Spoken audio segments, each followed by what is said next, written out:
makanan pokok. Ya, karena di Indonesia beras, ya beras. Kalau di sebagian tempat sagu, ya sagu misalnya. Sebagian tempat yang lain jagung, ya jagung.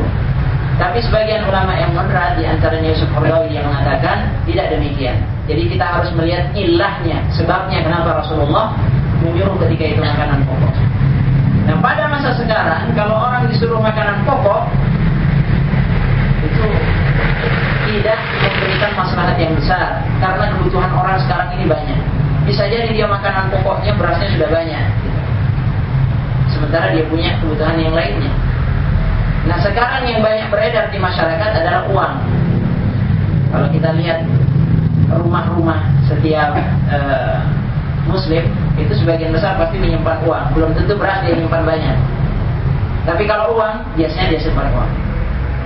Nah, karena itu untuk lebih memberikan maslahat dan kemudahan, maka bolehlah dikonversi dengan uang. Sehingga 2,5 kilo atau 3,5 liter kalau dikonversi dengan uang, itu kira-kira ya diatur sendiri. Makanan berasnya itu biasa yang dia makan berapa harganya, kemudian dikalikan itu. Kalau dia biasa makan harga yang beras yang harganya 6.000 atau 7.000, tinggal dikalikan 3,5. Berapa kira-kira? Bisa 20 atau sampai 25.000 rupiah. Itu zakat fitrah. Kemudian zakat yang lainnya zakat mal. Kita beralih kepada zakat mal. Yang paling banyak kita miliki apa? Kita masuk ke zakat profesi aja. Zakat profesi. Zakat profesi ini memang ada sebagian yang mengatakan nggak ada itu zakat profesi. Tapi kemudian para ulama dengan ijtihad mereka mengatakan tidak adil kalau zakat profesi tidak ada. Orang yang punya penghasilan besar lewat profesinya, dia sebagai dokter, dia sebagai arsitek, dia sebagai profesi-profesi yang sekarang ini banyak menjamur, yang dulu pada zaman Rasulullah tidak ada, kemudian tidak kena zakat, tidak adil. Kasihan kepada petani yang susah semacam itu kemudian harus mengeluarkan zakat. Sementara dalam Al-Quran, mimma kasabtum, dari apa saja, min thayyibati ma kasabtum, dari kebaikan, dari pekerjaanmu yang baik-baik. Sehingga apa saja profesi kita, asalkan profesi itu baik dan halal, itu harus dizakati kalau memang sudah mencapai nisab. Nah, zakat profesi di sini dikiaskan kepada zakat pertanian. Ya, walaupun ada sebagian yang masih mengkiaskan kepada zakat al-mal, ya, kepada emas. Tapi yang paling populer kepada zakat pertanian. Ya, itu sekarang Basnas itu juga mengambil dari zakat pertanian. Basnas, dompet du'afa, PKPU, sudah rata-rata kiblatnya ke kiasnya ke zakat pertanian. Berapa gaji atau pendapatan kita yang kena zakat? Itu nisab minimalnya berapa? Kalau dikiaskan kepada zakat pertanian, itu sekitar 653 kilogram kira-kira kena zakat. Kalau 653 kilogram, sekarang 1 kilogram beras berapa? Yang biasa jual beras, jual beli beras, berapa harganya? 1 kilogram beras 6,5. 1 kilogram, 1 kilo. Bukan 1 liter itu. Ya lebih banyak kilo dong sama liter. Kira-kira 7-8 ribu ya. 7.700. Ya makanya 8 ribu lah. Kita ambil 8 ribu. Kalau kita ambil 7 ribu saja, 7 ribu minimalnya dikali 653 berapa? Dikali 642 sekitar 4.500.000-an.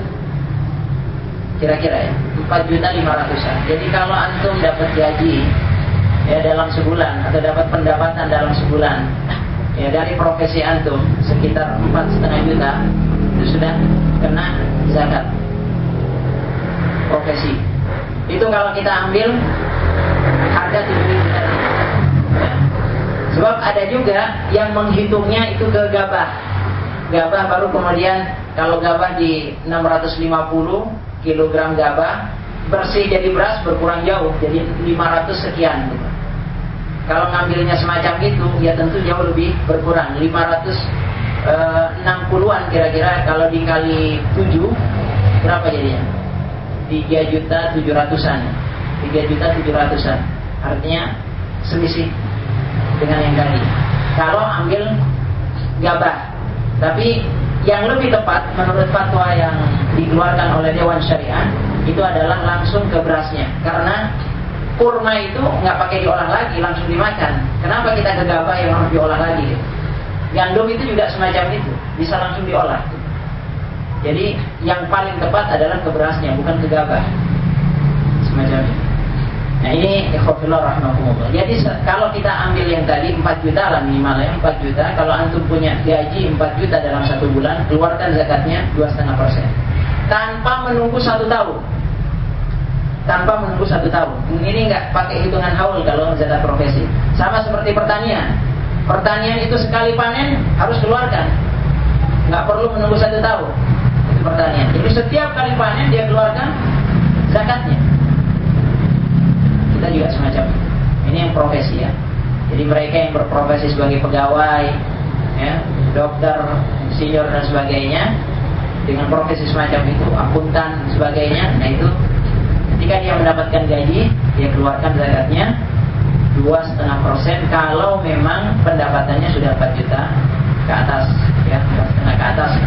Tapi kalau masih ada yang bertanya, saya pendapatnya gajinya masih UMR gitu, 1.500.000, apa kena zakat? Tidak kena, kasihan ya. Jadi tidak kena kalau gajinya masih semacam itu. Mudah-mudahan, tapi dia boleh berinfak atau sedekah. Mudah-mudahan kalau dia terus berinfak, gajinya akan bertambah banyak dan dia bisa berzakat nanti. Semacam itu. Nah ini zakat profesi. Kemudian zakat yang lainnya yang kaitan dengan kita adalah zakat perdagangan. Karena saya lihat juga banyak pedagang. Zakat perdagangan. Kalau zakat perdagangan itu dikiaskan dengan emas, ya, sama dengan emas. Nisabnya sama dengan emas. Nisabnya itu sekitar 85 gram emas. 85 gram emas. 1 gram emas sekarang berapa nilainya? Harganya?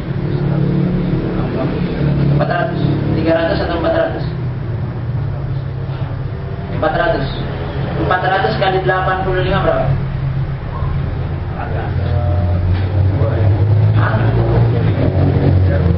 32 lebih ya, 35 juta.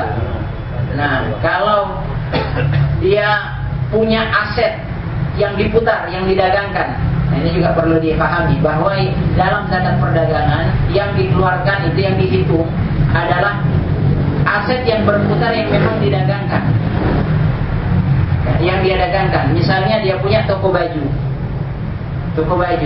dia jualan baju, maka yang dihitung adalah bajunya. Tokonya itu nggak dihitung, etalasenya nggak dihitung, komputernya nggak dihitung, sebab dia nggak jualan komputer. Apa yang dia jual itu yang dihitung. Berapa aset dia? Aset yang dia jual, yang dihitung. Nah itu yang dihitung. Kemudian ditambah dengan keuntungannya. Berapa keuntungan yang dia dapatkan dalam 1 tahun? Dikurangi dengan hutang kalau dia punya hutang. Nah itu baru kemudian setelah didapatkan hasilnya lebih dari 35 juta harus dikeluarkan zakatnya. Zakatnya 2,5%. Kalau sudah mencapai 1 tahun putarannya ya. Dagangnya sudah 1 tahun dan sudah mencapai nisab. Nah ini zakat perdagangan semacam ini. Demikian pula dengan zakat emas. Barangkali ada yang punya simpanan emas misalnya, sama. Kalau dia punya simpanan emas sebanyak 85 gram, yang emas yang disimpan tidak dia pakai, adapun yang dipakai itu tidak dihitung zakatnya. Yang biasa dipakai oleh istrinya ya secara wajar tapi makainya. Ya, tapi kalau yang nggak wajar, nah itu juga.